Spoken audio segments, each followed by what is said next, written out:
Joab Lafayette McCollum, Sr. Column Short Stories. I Column Fairly. You may recall the story of the McCollum immigrant, John Neal, old John McCollum. He was born in 1657 and came here on a prison ship. Exiled from Scotland, he remained here and started raising a family. This man had 4 sons and a daughter.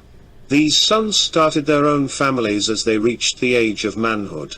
Some of the boys retained the MC on their names. Others dropped the prefix.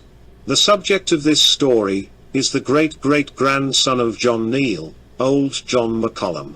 There were some very famous men born in America in 1807. January started the year off with a baby boy from Virginia named Robert E. Lee. He would go in the history books as a very famous man.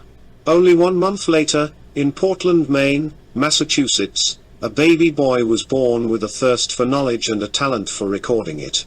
Henry Wadsworth Longfellow would also be in the history books as one of the most notable poets of all time.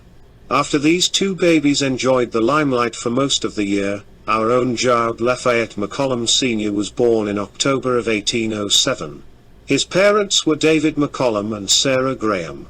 This man would not go in history books, nor would he be a notable poet, but his contribution to the lineage of McCollum would be forever important to many decades thereafter. Little Joab McCollum would certainly make his mark in history. Robert Fulton's steamboat was gaining prevailing notoriety, as it also began in 1807. Our United States was only 31 years old, and Thomas Jefferson was our 3rd president. Everyday life was archaic compared to the standard of living today. Smelly coal oil lamps, dripping candles, or God's beautiful sunshine were the only sources of light. Cooking was done on an open fireplace.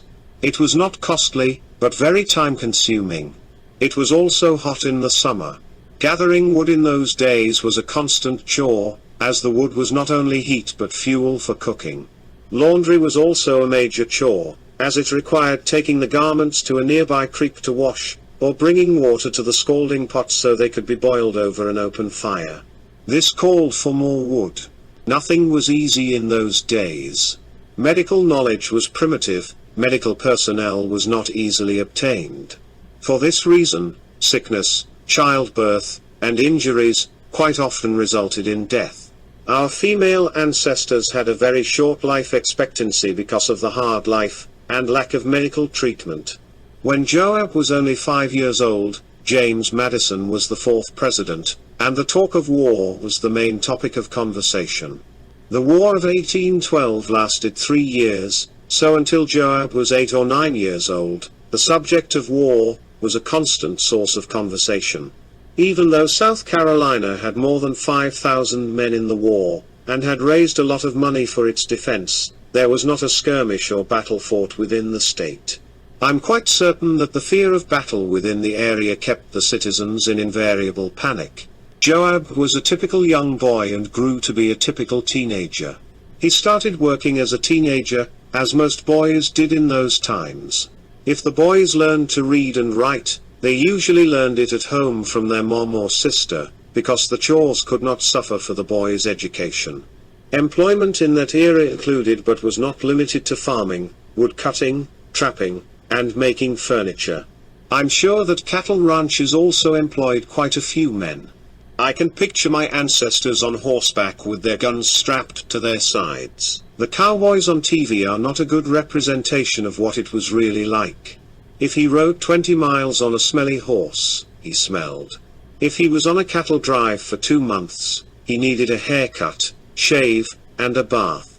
Since there was no other mode of transportation, they all rode horses or walked.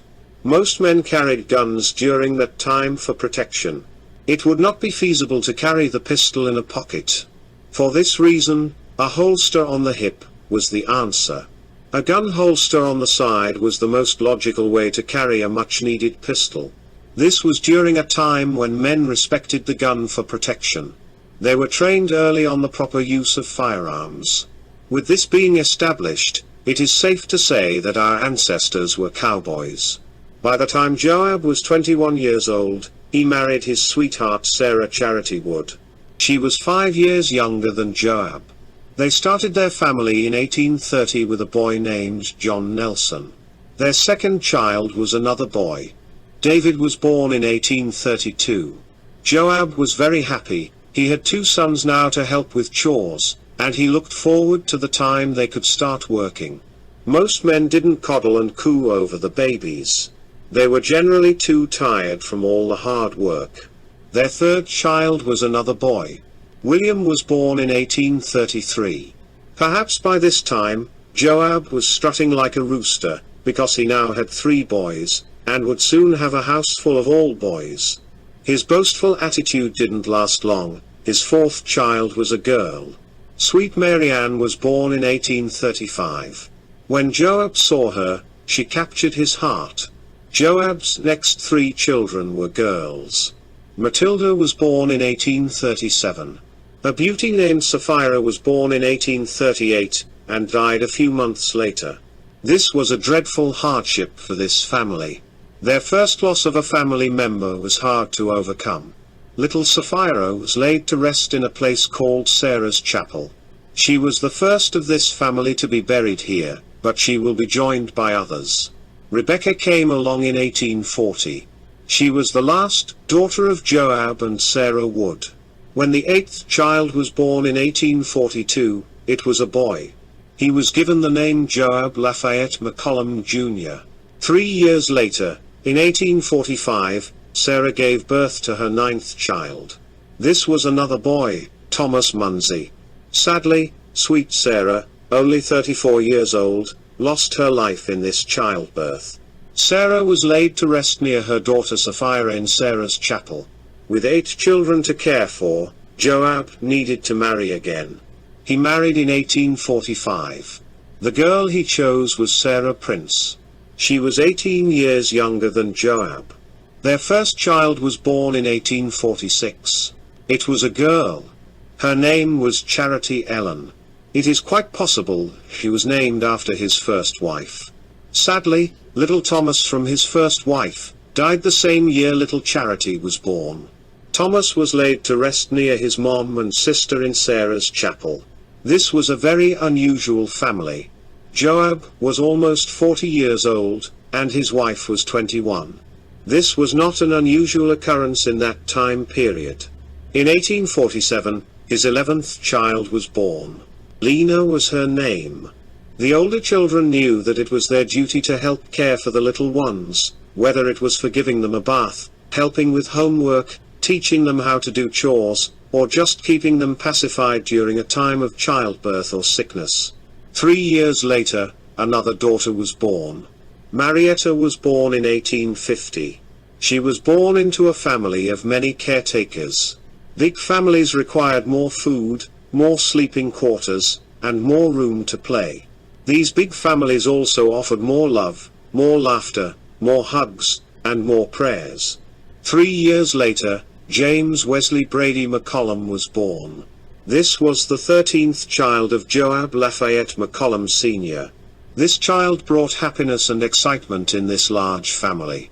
Some of the older children had already started working away from home, but they still helped out when needed. Joab's father David died in 1855. He also rests in Sarah's Chapel. This time had to be difficult for Joab and Sarah. She was expecting his 14th child. Josephine was born in 1856. The later children were not so hard for Mom to take care of, because she had so many helpers. Having a house full of children during that time was actually necessary for all concerned. The 15th child of Joab was Naomi, born in 1858. I can only imagine all the additions Joab and his sons made to the house for all this family to have a place to sleep. The older children didn't marry and start having children until all of Joab's children had been born. I can envision additions made to each side of the house, with bunks stacked against the wall. Joab and Sarah had a son in 1860. He was number 16 in this huge family. This son, the last son, was called Goodson. Were they saying that their hopes were pinned on this one? Were they saying the others were not good sons? Who knows what they were thinking in that era when they picked out names? They were not finished with 16 children. In 1863, a beautiful angelic girl was born as the 17th child. Her name was Martha. She only lived a very short time. She rests in peace with so many of her family members in Sarah's chapel. Marietta, the 12th child, died at age 25. She did not marry. I found no cause of death. The 14th child, Josephine, died at the early age of 23. She never married. I did not find a cause of death. The 15th child of Joab's, Naomi, died at 19 years old. She never married, and I also did not find any cause of death. Goodson, the 17th child, died at age 20. He never married. I did not find a cause of death. In Sarah's chapel, there are 15 McCollums resting in sublime calmness. All of these are immediate family members of Joab Lafayette McCollum Sr. This list includes the names of his children mentioned above, who never married. Joab Lafayette McCollum Sr. made quite a mark in history with 17 children, many grandchildren, and many great-grandchildren. In Dade County, Georgia lies a peaceful cemetery next to an old church. It is called Sarah's Chapel. Within the boundaries of this cemetery, many of our ancestors sleep peacefully until the time we are all together again.